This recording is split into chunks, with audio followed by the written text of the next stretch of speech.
Hello friends. आज हम देखने वाले हैं यहाँ पे सैलरी सम 8th पे कमीशन जो लागू होने वाला है उसके बारे में यहाँ पे डिस्कस करने वाले हैं। देखिए, आप चाहे यहाँ पे गवर्नमेंट सर्विस वाले हो, आपके लिए भी तो इम्पोर्टेंट है ही।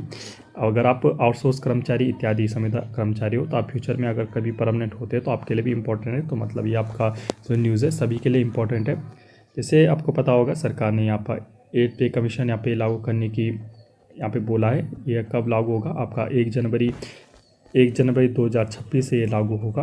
उससे पहले यहाँ पे पूरी कमेटी गठित की जाएगी और प्रस्ताव दिया जाएगा क्या क्या यहाँ पे सभी जो कमेटियाँ होती है, संस्थान होती है, ठीक है, आपके जो भी बड़े जैसे रेलवे हो गया, बड़ा कोई आपका डिपार्टमेंट है, सभी से राय ली जाती है कि क्या क्या आपके हिसाब से सभी बैठक में शामिल होते हैं।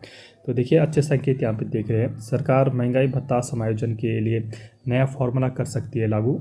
केंद्रीय कर्मचारियों के वेतन में अच्छी बढ़ोतरी की संभावना। केंद्रीय नहीं, देखिए पहले क्या होता है, हमेशा जब भी आपका डीए लगता है, आपका डीएनएस अलाउंस लगता है, ये आपका कोई आपका आपका पे कमीशन लगता है, जैसे अभी 8 पे कमीशन लगने वाला है। तो जो भी लगता है पहले आपका सेंट्रल गवर्नमेंट जो एम्प्लॉय होते हैं उस पर लगता है, ठीक है, उनको यहाँ पे लाभ पहुँचता है।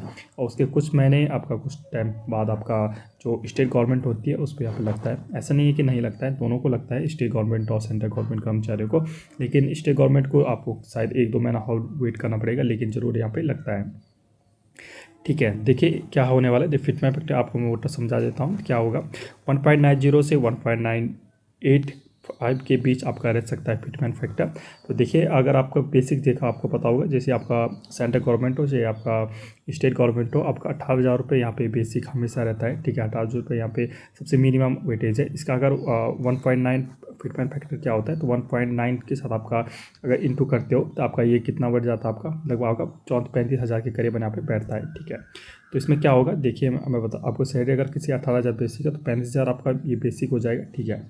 इसमें जो डीए होता है, डीएनएस अलाउंस, यहाँ पे 0% हो जाएगा, ठीक है। डी अभी आपको पता चल रहा होगा 55% यहाँ पे फिलहाल यहाँ पे चल रहा है। जो आपका डी यहाँ पे 0% हो जाए, क्यों आपका, क्योंकि जो डी होगा इसमें मर्ज किया जाएगा। 1 इसको मैं 9 लेके अभी चल रहा हूँ, ठीक है। 1.9 इसमें चलेगा, ठीक है। 35,000 और आपका 2,000 अगर यहाँ पे HRA लगाया जाए, ठीक है। आपका 1,500 यहाँ पे ट्रांसपोर्ट लगाए, 18,000 की बेसी हिसाब से बात करो जितना मिलता है, ठीक है।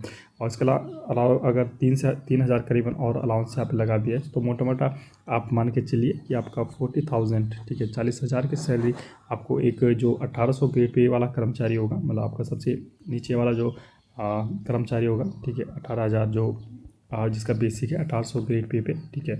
तो उसका यहाँ पे वेतन आपका 40,000 मिनिमम यहाँ पे होगा, ठीक है। 40,000 से ऊपर ही होगा। अगर 1.9 लेके मैं चल रहा हूँ, 1.95 भी होता है तो आपका 42,000 करीबन यहाँ पे सैलरी रहने वाली है। तो बहुत अच्छी न्यूज़ है। और जिनका तो इस हिसाब से आप अपना निकाल दीजिए जितना आपका बेसिक चल रहा है, उसे 1.9 या 1.95 का यहाँ पे लेके आप चल सकते हो, ठीक है। तो यहाँ पे सिफारिश भी देखते हैं क्या यहाँ पे है, क्योंकि देखिए पिछली बार जो 7th पे कमीशन आया था उसमें तो आपका 2 पॉइंट से ज़्यादा लिया गया था, क्योंकि उस समय देखिए रीज़न क्या है, क्योंकि रीजन उस पर डी आपका 104-105% से ऊपर यहाँ पे चला गया था। तो उसको मर्ज करने के लिए आपको 2.25 तक यहाँ पे फिटमैन फैक्टर यहाँ पे चला गया था। लेकिन इस बार ऐसा नहीं है, केवल इस बार आपका जो डी है वो केवल आपका 55% यहाँ पे बढ़ा है, और उस हिसाब से आपका यहाँ पे फिटमैन फैक्टर यहाँ पे दिया गया है। आठवें वेतन आयोग के गठन को लेकर सरकार जल्द ऐलान कर सकती है, इसकी प्रक्रिया चल रही है। बताया जा रहा है कि इस बार महंगाई भत्ते को समायोजन करने के लिए नया फॉर्मूला यहाँ पर लागू किया जाएगा। साथ ही फिटमेंट फैक्टर में भी संशोधन किया जा सकता है। ऐसे में माना जा रहा है कि कर्मियों के वेतन में अच्छी बढ़ोतरी देखने को यहाँ पे मिल सकती है। गौरतलब है कि इस साल आपका जनवरी में केंद्र सरकार ने आयोग के गठन का ऐलान यहाँ पे किया था। इसके अध्यक्ष और सदस्यों को नियुक्ति करने की प्रक्रिया चल रही है।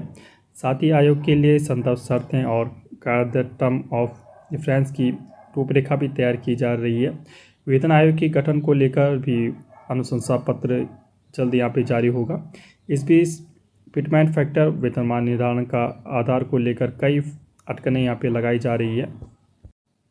कुछ कर्मचारी यहाँ पे संगठन मानकर चल रहे हैं कि इस बार 2.8 का होगा। इसके पीछे तर्क दिया जा रहा है कि सरकार बढ़ती हुई महंगाई को ध्यान में रखकर फिटमेंट फैक्टर, लेकिन देखिए 2.8 यहाँ पे रखना थोड़ा मुश्किल है, क्योंकि देखिए इससे बेसिक क्या हो जाएगा, 18,000 का अगर 2.1 यहाँ पे निकाले तो 36 आपका ये बोर्ड आपका 40 to 45,000 से ऊपर जा रहा है, जो कि सैलरी आपको 50,000 के करीबन जा रही है एक ग्रुप डी कर्मचारी की, जो कि सरकार इतनी देने की मंशा में नहीं है, क्योंकि 1800 ग्रेड पे वाली की अगर 50,000 हो जाएगी तो आपका थोड़ा यहाँ पे मुश्किल देखने को लग रहा है। लेकिन 1.9 to 1.95 या मैक्सिमम आपका 2 तक यहाँ पे जा सकता है, इससे ज़्यादा यहाँ पे सरकार नहीं देगी।